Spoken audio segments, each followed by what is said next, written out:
welcome everybody. I'm Tim Smith, CEO of Center of Life, and we're here with Christine Washington. And this is Black History Month. And we're appreciating people in Pittsburgh that have made history that you probably don't know who they are, but we're gonna let you know who they are as we go forward.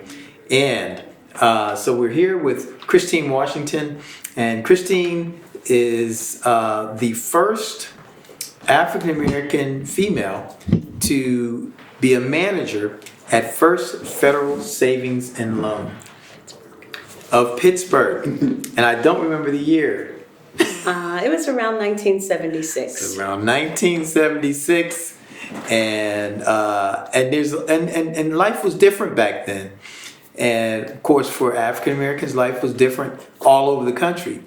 But to have a young woman like Christine to achieve that and be the first one in the city of Pittsburgh, well, that's a huge accomplishment. And she was an example to so many other women that were coming up under her, and even women who were over her. Just the fact that she would step out there and take that position. Some people would probably be afraid to take the position, but she took the position. And so we're glad that she agreed to come and allow us to interview her so we can ask her some questions and just get a little background on what it was like and how did it happen and all those good things. So I'm going to hand it over to you. Well, I started at First Federal of Pittsburgh right out of high school. I graduated from Westinghouse High School in June of 1965 and started working at First Federal of Pittsburgh that same month. And I worked as a teller and as a head teller and just kind of moved up the ladder and wanted to go into the management program that they had, and was lucky enough to be able to open the branch at in the Allegheny building up on Forbes Avenue, and I think it was in 1976. Wow. So it was just a pretty cool thing to do. And you were how old when you started there? When I started to work, I was 17. 17. I was 17. I had to go get a worker's permit even though I had graduated from high school in order to work at the bank downtown. So you were working there before you graduated from high school or just after? No, I graduated Friday and I went to work on Monday. Okay. Yeah. And how long were you with the company before you were promoted to the management position? Well, it would have been from 1965 until 1976. Wow. So you so in 1976 is when you became the manager. The branch manager of the Forbes Avenue office. Can you talk about the positions that you held while you were there? I was the teller, and then I was a senior teller, and then I was a head teller. Those were all branch positions. And then I was selected to go into their management program, and I worked under and learned from a man named Rich Reithmiller. He was my teacher to learn the mortgage side of things and how to manage a branch. And then I was promoted to that office. Wow, that's amazing. Were there people under your leadership at that time? Well, I mean, I was a supervisor with regard to the teller staff, Right. In the branches. We were at the various branches in downtown, always working downtown Pittsburgh with First Federal of Pittsburgh. That's great. That is fantastic. Wow. Well, I think about back then, it was a lot different than what it is now. And there are, so many young people that are looking to be in management positions, But back then, for somebody to be the first black woman to be a manager, I feel like that had to take some courage because the mentality was different back then. There were some women who would not take that position. They would not necessarily step out there and take that position. But what gave you the courage to do that? Well, I sometimes think back to just being grateful that I was born to the parents I was born to, that, they stressed, excellence, and they stressed doing your job and school, that you needed to do what you started and finish what you started. And also to two women that I worked with when I first started there. Mrs. O'Rourke, Dorothea O'Rourke, and Ruth Shell. And these women were just really instrumental in teaching me how to maneuver in the business world because, I didn't know anything like that. My parents were not business people or anything like that. So I owe a lot to those two women to show me how to maneuver in that, and it didn't bother me. I just felt like it was my next steps. I was working to do things, and I felt like those were my next steps. So you were a career woman.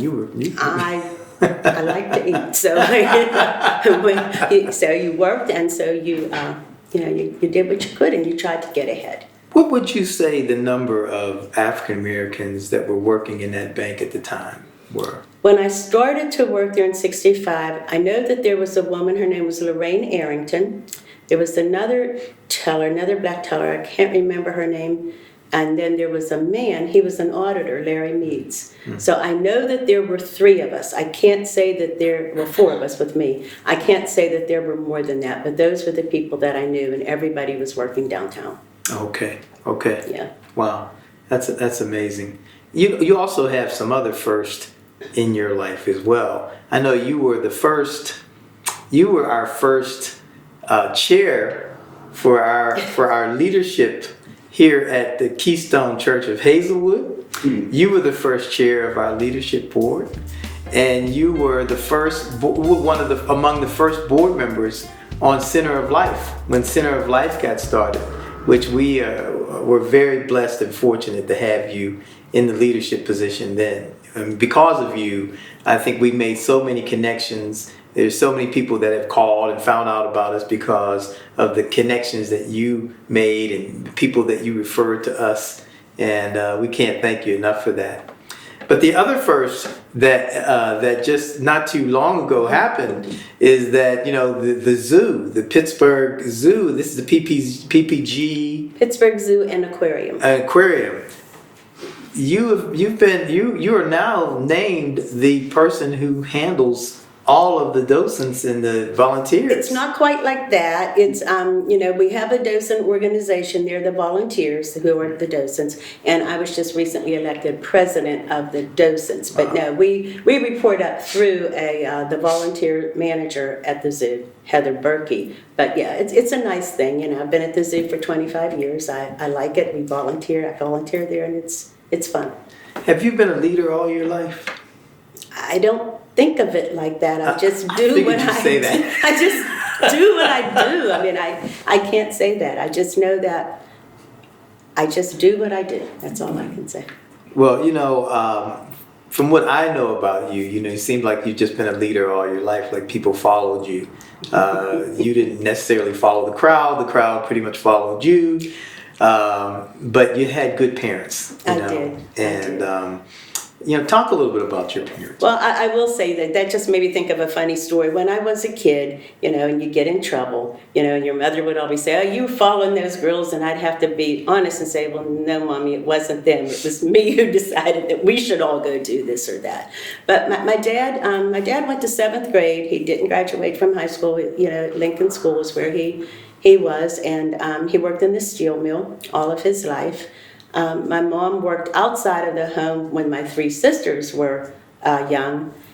She cleaned a dancing studio. This is kind of another Pittsburgher. She cleaned the dancing studio over in East Liberty where Gene Kelly was a student over there at that time. Once I was born, she didn't work outside of the home anymore. But yeah, they did what they were supposed to do. They took care of us. They raised us well, and there were a lot of things that they instilled in me that I still to this day think that just doing the job you're supposed to do, be true to your word, be on time, just a lot of things that to me make sense. Well, you just answered my last question, and that was, what would you say to a lot of young people that are coming up today seeking to be leaders, or some who may feel like they're just natural leaders, I just think it's really important to set some goals for yourself and to really never get discouraged, and don't think that you can't do things, and don't let anybody tell you can't do things, and just strive for whatever things you want to do, and just have faith in God and do it. That's excellent. Well, say it loud. I'm black and I'm proud. I'm black and I'm proud. And this is Black History Month, and we are so thankful to have Christine Washington. Christine, thank you so much for joining us. You're quite welcome. Thank you for having me.